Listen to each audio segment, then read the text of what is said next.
Vamos trabalhar, gente. O foco da nossa aula de hoje é hibridação de orbitais, tá?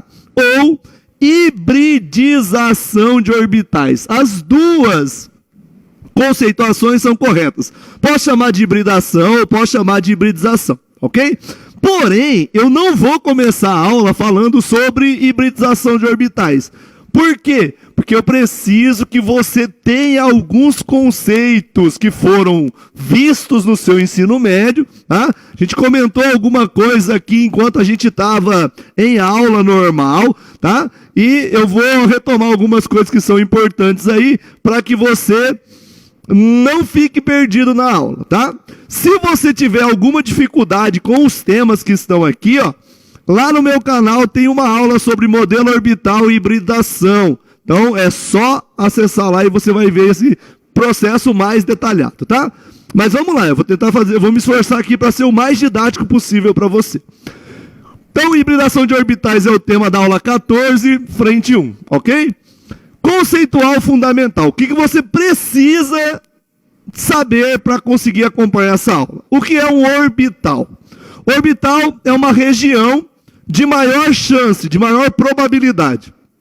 Na verdade, é a região de maior densidade de probabilidade. Mas probabilidade já resolve o nosso problema. De maior chance, de maior probabilidade de eu encontrar um elétron. Então, eu tenho o núcleo do átomo lá no centro. Aí eu tenho uma região onde é mais provável, é maior a chance de eu encontrar um elétron, tá? Como é a maior chance de encontrar você na sua casa hoje? Qual é a maior probabilidade de te encontrar na sua casa? E amanhã, na sua casa? Segundo o governador, até o dia 22, na sua casa. Você vai sair daí? Vai, uma hora você vai no mercado, outra hora você vai pouco, né? Dá uma voltinha para fazer um exercício, mas a maior probabilidade de te encontrar é na sua casa. Então, o seu orbital, a região de maior chance de te encontrar, sua casa. A região de maior probabilidade de encontrar um elétron, orbital, é a região dele. Outra coisa que você precisa saber é o princípio da exclusão de Pauli, que é quantos elétrons cabem em um orbital? Quantos elétrons cabem em um orbital? Se você lembrar que o elétron é uma partícula de carga negativa, colocar um elétron no orbital é tranquilo, sossegado, só tem ele. A partir do momento em que você vai colocar o segundo elétron, você tem um problema, né? Lembrando que o primeiro elétron é uma partícula de carga negativa e o segundo elétron também é uma partícula de carga negativa. Partículas de carga de mesmo sinal se repelem uma a outra. Então elas não querem ficar juntas. Porém, o elétron tem um movimento chamado movimento de spin ou de rotação. O elétron gira ao redor do seu próprio eixo, igual a Terra faz. Gira ao redor do seu próprio eixo. Sendo assim, quando você movimenta uma carga elétrica, quando o elétron gira ao redor do seu próprio eixo, o movimento de uma carga elétrica cria um campo magnético muito bom. Se eu girar ela num sentido anti-horário, por exemplo, eu crio um campo negativo, suponho, tá? Se eu girar ela no sentido contrário, sentido horário, eu crio um campo positivo. E campos opostos, os opostos, se atraem. E aí eu consigo colocar dois elétrons no mesmo orbital. E só dois. Tá? Se eu tentar colocar um terceiro elétron, o terceiro elétron será negativo. Então, em termos de carga, ele vai repelir esse e vai repelir esse. Em termos de rotação, ou ele gira no sentido horário, ou ele gira no sentido anti-horário. Se ele girar no sentido horário, ele repele esse. Se ele girar no sentido anti-horário, ele repele esse. Então, não dá para colocar o terceiro. Então, princípio da exclusão de Pauli. Em um orbital caberão 2 e no máximo 2 elétrons com spins opostos. Spin, sentido de rotação. Então um gira no sentido horário, o outro gira no sentido anti-horário. Ok? Isso é princípio da exclusão de Pauli. Você tinha que saber essa aí. Terceira coisa que você precisa saber, regra de Hunt, que o pessoal costuma chamar de UND, né? Vamos idealizar o seguinte, ó. Pensemos assim, ó. Molécula de água. A molécula de água é feita de 2 átomos de hidrogênio e 1 átomo de oxigênio. Para fazer as ligações existentes na molécula de água, eu preciso saber quantos elétrons eu tenho no hidrogênio. Tabela periódica, número atômico do hidrogênio 1.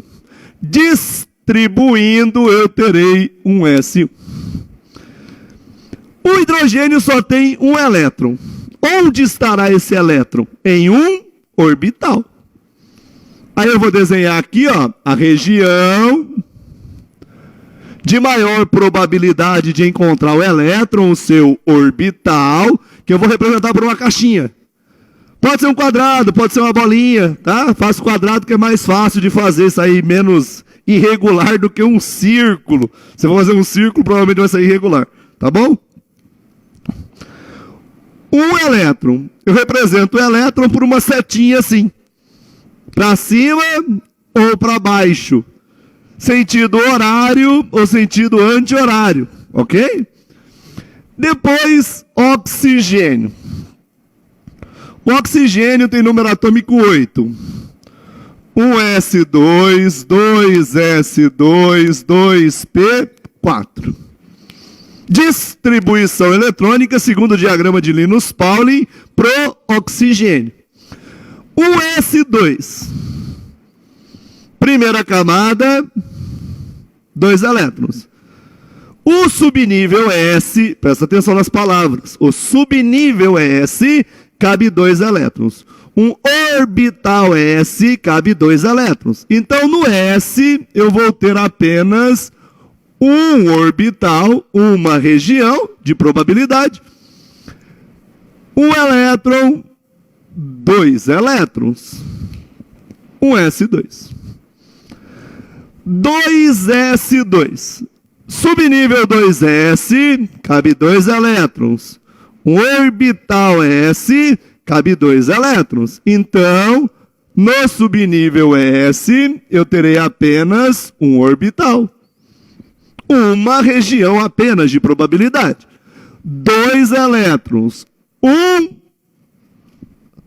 horário, outro anti-horário, sentidos opostos, um para cima, um para baixo. Spins, movimentos de rotação opostos. Senão eu não consigo colocá-los. Não posso colocar os dois para cima. Não posso colocar os dois para baixo, porque eles estariam girando no mesmo sentido. E aí eles iriam se repelir em carga e em campo. Aí não dá, né? Atenção, subnível 2P. O subnível 2P comporta 6 elétrons. Cabem no máximo 6 elétrons. O orbital cabe no máximo 2 elétrons. Se o subnível P precisa ter 6 elétrons e cada orbital só pode ter no máximo 2, o subnível P será constituído de 3 regiões de probabilidade, 3 orbitais P. Ok? Sendo assim, vou colocar 4 elétrons. Regra de Rand. Ou em homenagem a Maria Eduarda, né? Regra de UND. UND cada vez. Me entendeu? UND cada vez. Hã? Primeiro, como é que eu comecei? Para cima, o primeiro, para cima. Posso começar para baixo? Pode, só se você começar para baixo, aí esse aqui seria para cima, esse seria para baixo, esse seria para cima, esse começaria para baixo. Ok? Não importa, desde que você siga a sua lógica aqui, tá tudo certo. Primeiro para cima. Para cima, para cima. um em cada orbital antes que o segundo adentre o próximo orbital. Tá? Então, eu só vou colocar um em cada e eu só completarei o orbital assim que já tiver um elétron em cada um deles. É isso que diz a regra de Hund. Que o elétron irá sempre para a região de menor energia, né? O elétron é um cara chato, não gosta dos outros, não quer viver com os outros, tá? Isolamento social é com ele mesmo, ele adora o isolamento social, ele não quer mais saber do povo. Então, ele quer ficar sozinho. Então, para onde ele iria primeiro? Para onde não tem ninguém. Para onde não tem ninguém, a região de menor energia, não tem nenhum campo lá. Não tem nenhum elétron gerando um campo, gerando energia. Então, ele vai primeiro para onde está vazio. Então, primeiro eu pus aqui. Quando eu fui pôr o segundo, eu tinha a opção de colocar junto com esse, que não quer, é chato, ele não quer morar com os outros. Ficar junto com esse ou ficar sozinho? Sozinho. Porque se não tem campo, a energia é menor. Sozinho. Agora não tem opção, é morar com o chato, com o insuportável ou com o impeidável. Não tem acordo, tem que morar com alguém. Então, para baixo.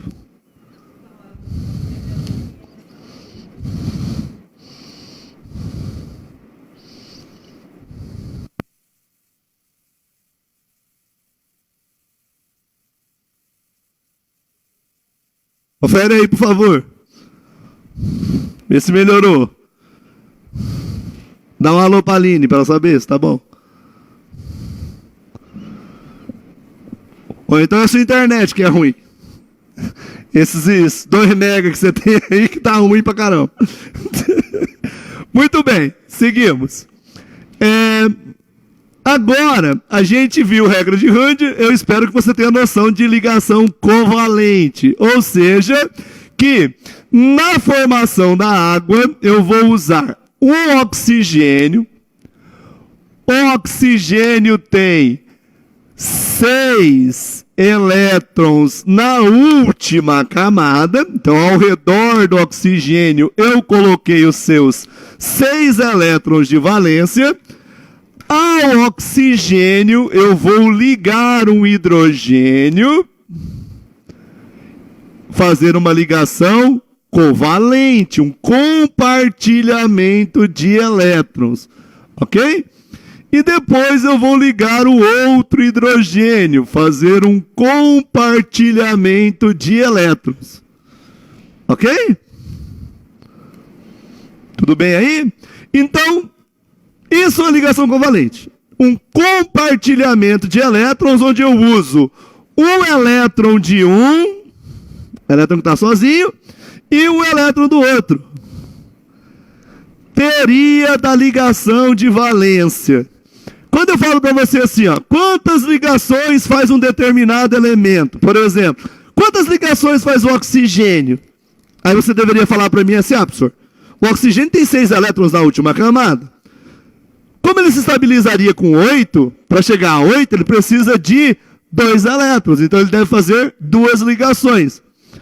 Sua teoria está baseada na teoria do octeto. Que a gente vai ver é uma teoria bastante falha. Tá? A ligação covalente, ela se baseia hoje, nem é nessa, tá? Não, a outra mais complexa, mas a gente não vai chegar na outra, a outra é só para a universidade. Para a gente vai basear nossa teoria de ligação covalente na teoria da ligação de valência, que diz que uma ligação é a interferência, interpolação, o agrupamento entre 2 orbitais atômicos incompletos. Ó, o orbital cabe 2. Esse aqui está só com 1. Ele está incompleto. Para ele falta um elétron. Como para o hidrogênio só falta um elétron, ele só tem um orbital incompleto, ele só pode fazer uma ligação. O oxigênio tem 2 orbitais incompletos. E por ter 2 orbitais incompletos, ele irá fazer 2 ligações. Então esse é o motivo do oxigênio fazer 2 ligações, porque ele tem 2 orbitais que não estão completos. Então eu vou interferir um orbital do hidrogênio, um elétron, com um orbital do oxigênio. Vou pegar esse elétron e vou colocar ele aqui. E esse aqui eu vou colocar aqui, vou interferir os dois. E com isso eu passo a ter um orbital completo, com 2 elétrons. Vou pegar outro hidrogênio e vou interferir aqui. Vou pegar o outro elétron do outro hidrogênio e vou colocar aqui. Aí eu vou ficar com orbitais todos completos. E aí a molécula está estável. Ok? Então isso é uma ligação covalente. Interferência entre 2 orbitais atômicos incompletos, gerando um orbital molecular completo, com 2 elétrons. Vou tentar mais um para ver, ó. Só para ficar mais claro. Maior? Tá. Nitrogênio, número atômico 7. O nitrogênio, número atômico 7. Quantos elétrons de valência terá o nitrogênio? Quantas ligações irá fazer o nitrogênio? Então, 1s2, 2s2, 2p, 3. Ok? Primeiro subnível, subnível 1s. Quantos elétrons? 2. 2 elétrons dá para pôr em um orbital apenas. Então, em um orbital eu vou pôr um elétron, 2 elétrons. Depois, orbital 2s. No orbital 2s, o S só cabe 2 elétrons, e 2 elétrons eu coloco em um orbital só. Um para cima, um para baixo. Subnível 2p. O P cabe 6 elétrons. E 6 elétrons eu preciso de 3 orbitais para colocar 6 elétrons. Se eu preciso de 3 orbitais, e eu vou colocar 3 elétrons, regra de um de cada vez. Eu vou ter um elétron em cada orbital. Aí eu volto a pergunta para você. Quantas ligações faz o nitrogênio? Não posso fazer ligação com esse orbital. Por quê? Porque ele já está completo. Não dá para ligar mais. Não posso fazer ligação com esse orbital. Por quê? Porque esse orbital está completo. Não dá para ligar mais. Esse aqui, ó, eu tenho 3 orbitais incompletos. E com orbitais incompletos, eu posso fazer ligação. Então, uma ligação aqui para completar esse. Uma ligação aqui para completar esse. Uma ligação aqui para completar esse. Então, no desenho do nitrogênio, eu desenharia assim. O nitrogênio, tá vendo o nitrogênio? Camada de valência do nitrogênio tá aqui, ó. Um par de elétrons. Um par de elétrons. E 3 elétrons separados. Distantes um do outro. Vou formar amônia. Então eu vou pegar o nitrogênio e vou ligá-lo ao hidrogênio. Uma ligação, completo esse. Outra ligação, completo esse. Terceiro hidrogênio, terceira ligação, completo esse. Aí fico com todos os orbitais completos, o nitrogênio fica com 8 elétrons de valência e a molécula fica estável. Ok? Espero que sim.